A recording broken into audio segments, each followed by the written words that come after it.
விதியை பயன்படுத்தி நம்மளோட எண்ணங்களை சரி செஞ்சுக்கிறது மூலமாக நமக்கு பிடிச்ச மாதிரியான ஒரு வாழ்க்கையை நாமளே உருவாக்கிக்கலாம். அதில் நம்ம செய்யக்கூடாத முக்கியமான விஷயம் என்னென்னா, யாரையும் கம்ப்ளைண்ட் பண்ணக்கூடாது அப்படிங்கிறது. அது ஏன் அப்படின்னு நான் தேடும்போது எனக்கு கிடைச்ச ஒரு விடை தான் ஒன்னஸ் அப்படிங்கிறது. அதுக்கு முன்னாடி கடவுள்னா என்னன்னு கொஞ்சமாக பார்க்கலாம் வாங்க. இப்போது இந்த சிலந்தியை பாருங்கள். இது எப்படி இவ்வளோ நேர்த்தியாக இந்த வலையை பின்னுது? இதுக்கு யார் இதை சொல்லி கொடுத்துருப்பா?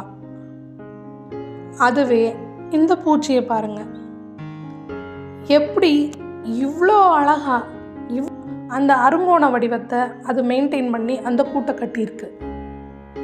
இதையெல்லாம் யார் இதுக்கு சொல்லி கொடுத்துருப்பா?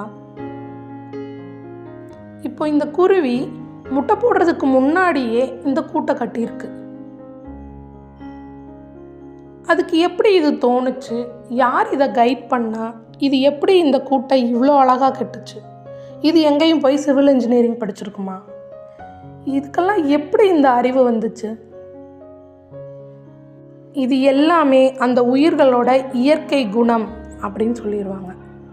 ஆனால் உண்மையிலேயே என்னென்னா, ஒரு எல்லை இல்லாத அளவிட முடியாத பேராற்றல் ஒன்று இருக்குது. அதை தான் நம்ம பிரபஞ்சம் அப்படின்னு சொல்கிறோம்.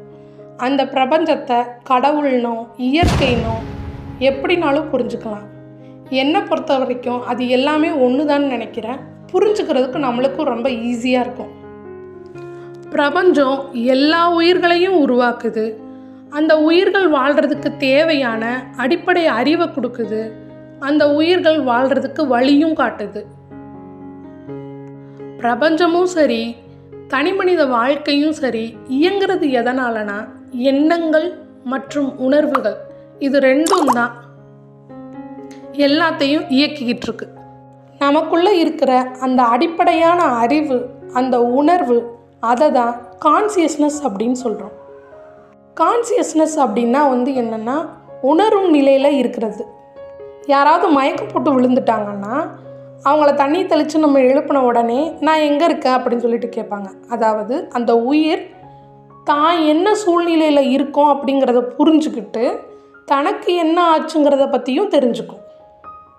அதாவது கான்சியஸ்னஸ் அப்படிங்கிறது என்னென்னா, ஒரு உயிர் தன்னை சுற்றி இருக்கிற சூழ்நிலையையும் புரிஞ்சுக்கிட்டு தொடர்பு படுத்தி பார்க்குறது தான் கான்சியஸ்னஸ் அப்படின்னு சொல்கிறாங்க. நம்ம வாழ்க்கையில் முன்னேறதுக்கும் ஜெயிக்கிறதுக்கும் நமக்கு அடிப்படையாக தேவையாக இருக்கிறதே கான்சியஸ்னஸ் மட்டும்தான். நம்மளுடைய எண்ணங்களும் உணர்வுகளும் எதை நோக்கி இருக்குது, நம்ம என்ன யோசிக்கிறோம், நம்மளோட தாட்ஸ் என்ன மாதிரி இருக்குது அப்படிங்கிறத நம்ம செல்ஃப் எவாலுவேட் பண்ணுறதுனால நம்மளோட வாழ்க்கையை சரியான திசையில் நம்ம கொண்டு போக முடியும். இப்போது நான் மட்டும் நல்லா இருந்தால் பத்தாது, என்னை சுற்றி இருக்கிறவங்களும் நல்லா இருக்கணும் அப்படின்னு ஒவ்வொருத்தவங்களுக்குள்ளேயும் ஒரு சிந்தனை இருக்கும் இல்லையா? அதை விளக்குறதா ஒன்னஸ் அப்படிங்கிறது. ஒன்னஸ் அப்படிங்கிறத எப்படி டிஃபைன் பண்ணுறாங்கன்னா, everything in the universe is interconnected and part of its unified whole. அதாவது பிரபஞ்சத்தில் இருக்க எல்லாமே ஒன்றோட ஒன்று பிணைக்கப்பட்டு அது எல்லாமே ஒரு மூலப்பொருளோட இணைக்கப்பட்டிருக்கு. பொதுவாகவே ஒன்னஸை சிம்பிளைஸ் பண்ணுறதுக்கு எதை யூஸ் பண்ணுவாங்கன்னா மரத்தை தான் யூஸ் பண்ணுவாங்க. நீங்கள் இதை அவதார் படத்துலையும் பார்த்துருக்கலாம், கும்கி படத்துலையும் பார்த்துருக்கலாம். நிறைய இடங்களில் வழிபடுற ஒரு விஷயமா மரம் இருக்கும். இந்த மரத்தை பாருங்கள். இதில் இருக்க ஒரு பழம் அதுக்கு பக்கத்தில் இருக்க மற்ற எல்லா பழங்களோடையும் தொடர்பில் இருக்குது. அதை சுற்றி நிறைய இலைகள் இருக்குது. அது எல்லாமே ஒரு கொப்பில் இருக்குது. அது எல்லாமே ஒரு தண்டோட கனெக்ட் ஆகிருக்கு. இது மொத்தமுமே அந்த மரத்தோட வேரோட தொடர்பாயிருக்கு இல்லையா? அதே மாதிரி தான் நம்ம எல்லாருமே தனித்தனி மனிதர்களாக இருந்தாலும், நம்மளை சுற்றி நிறைய பேர் இருந்தாலும், எல்லாருமே இந்த பிரபஞ்சத்தோட தொடர்பில் இருக்கோம். ஏன்னா நம்ம எல்லாருமே பிரபஞ்சத்திலேருந்து வந்தவங்க தான். எப்படி ஒரு விதைக்குள்ள ஒரு மரத்தை உருவாக்குறதுக்கான அறிவு இருக்கோ, அதே மாதிரி ஒவ்வொரு மனிதனுக்குள்ளேயும் தன்னோட வாழ்க்கையை சரி செஞ்சுக்கிறதுக்கான அறிவு அவனுக்குள்ளேயே இருக்குது. இதை இன்னும் நம்ம சிம்பிளாக புரிஞ்சுக்கணுன்னா, எப்படி ஒரு சிஸ்டமில் மதர் போர்டு இருக்கோ, அந்த மதர் போர்டுக்கும் ஐசிக்கும் என்ன தொடர்பு இருக்கோ, அதே மாதிரியான தொடர்பு தான் நமக்கும் பிரபஞ்சத்துக்கும் இருக்குது. ஒரு மதர் போர்டில் ஐசிஸும் இருக்கும், ஸ்பீக்கர், மானிட்டர், கீபோர்ட், மவுஸ் எல்லாத்துக்குமான கரண்ட் கனெக்ஷன்ஸும் இருக்கும். இது எல்லாமே கரண்ட்டை கண்டக்ட் பண்ணும். இப்போது இதில் இருக்க ஒரு ஐசி தான் நீங்கள். ஏன்னா ஒரு ஐசி தனியாக இல்லை, ஐசிலையுமே கெப்பாசிட்டர்ஸ், டயோட்ஸ், ரெசிஸ்டர்ஸ் எல்லாமே இருக்கும். அது ஒரு மதர் போர்டில் ஃபேப்ரிகேட் ஆகிருக்கு. மதர் போர்டை தான் பேக் போன் ஆஃப் த சிஸ்டம்னே சொல்லலாம். ஐசிக்கும் சரி மதர் போர்டுக்கும் சரி எல்லாத்துலேயுமே காமனாக இருக்கிறது கரண்ட் கனெக்ஷன் தான். இது எல்லாமே கண்டக்ட் பண்ணும். அதே மாதிரி தான் நமக்கும் சரி பிரபஞ்சத்துக்கும் சரி இருக்கிற ஒரே கனெக்ஷன் என்னன்னு பார்த்தீங்கன்னா எண்ணங்களும் உணர்வுகளும் தான்.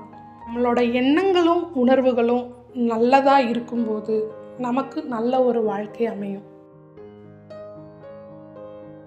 இப்போ நமக்கு ஒரு விஷயம் புரிஞ்சிருக்கும். கடவுளோட ஒரு பகுதி தான் நம்ம, கடவுள் துகள் தான் நம்ம எல்லாருக்குள்ளேயும் கடவுள் தன்மை ஒன்று இருக்குது. எப்படி கரண்ட் கனெக்ஷன் இருக்கோ அதே மாதிரி நம்மளோட எண்ணங்கள் உயர்வாக இருக்கும்போது நம்மளாலையும் கடவுள் நிலையை அடைய முடியும். தான் மனித பிறவியோட சிறப்பே. இந்த எல்லா உயிர்களுமே தான் ஏன் பிறந்தோம் ஏன் இறக்குறோங்கிறது தெரியாமலே இருக்கு. மனிதர்கள் மட்டும்தான் தான் எதுக்கு பிறந்தோம், நம்மளோட பர்பஸ் என்ன அப்படிங்கிறத நம்மளால் தேட முடியும், கடவுளை உணரவும் முடியும். நமக்குள்ளே இருக்கிற கடவுள் தன்மையை உணர ஆரம்பித்ததுக்கப்புறம் நம்ம அடுத்தவங்கக்கிட்டையும் கடவுள் தன்மையை தான் தேட ஆரம்பிப்போம். சிம்பிளாக சொல்லணுன்னா, நீங்கள் பாசிட்டிவாக மாறினதுக்கப்புறம் நீங்கள் மற்றவங்கக்கிட்டையும் பாசிட்டிவாக என்ன இருக்குங்கிறத தான் தேட ஆரம்பிப்பீங்க.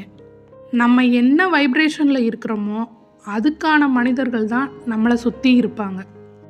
நம்ம எல்லாருக்குமே நல்லது தான் நடக்கணும்னு நினைக்கும்போது இந்த ஒட்டுமொத்த பிரபஞ்சமுமே ஒரு பாசிட்டிவாக மாறிடும். அப்போது எல்லாருக்குமே ஒரு அன்பான, அழகான, அமைதியான வாழ்க்கை எல்லாருக்கும் கிடைக்கும். ஏன்னா நம்ம எல்லாருமே பிரபஞ்சத்தோட தொடர்பில் தான் இருக்கோம். இதிலிருந்து நீங்கள் தெரிஞ்சுக்கிட்டது என்னென்னா, நமக்குள்ளே இருக்கிற கடவுள் தன்மையை உணரும்போது நம்மளால் அடுத்தவங்கள கம்ப்ளைண்ட் பண்ண முடியாது. நம்ம எல்லாருக்குள்ளேயுமே பிரபஞ்சத்தோட ஒரு பகுதி இருக்குது. நம்ம வாழ்க்கையை வழி நடத்துறதுக்கான அறிவும் ஆற்றலும் நமக்குள்ளேயே தான் இருக்குது. நமக்கு ஒரு தேவைன்னு இந்த பிரபஞ்சத்துக்கிட்ட கேட்கும்போது இந்த பிரபஞ்சம் நமக்கு எல்லா வழியிலையும் உதவி செய்யும். ஏன்னா நம்ம தனியாக இல்லை, நம்ம கூட நம்மளை சுற்றி நிறைய மனிதர்கள் கடவுள் தன்மையோடு இருக்கிறாங்க, பிரபஞ்சமும் இருக்குது. உங்களுக்குள்ளே இருந்த ஒரு தேடல் தான் இந்த வீடியோவை இவ்வளோ நேரம் பார்க்க வச்சுருக்கோம். நீங்கள் கடவுளை பற்றியும் பிரபஞ்சத்தை பற்றியும் என்ன நினைக்கிறீங்கன்றதை கமெண்ட்டில் சொல்லுங்கள். இந்த வீடியோ பிடிச்சிருந்தா லைக் பண்ணுங்கள், உங்களுக்கு தெரிஞ்ச வேறு ஒரு கடவுளுக்கு ஷேர் பண்ணுங்கள். தேங்க்ஸ் ஃபார் வாட்சிங்.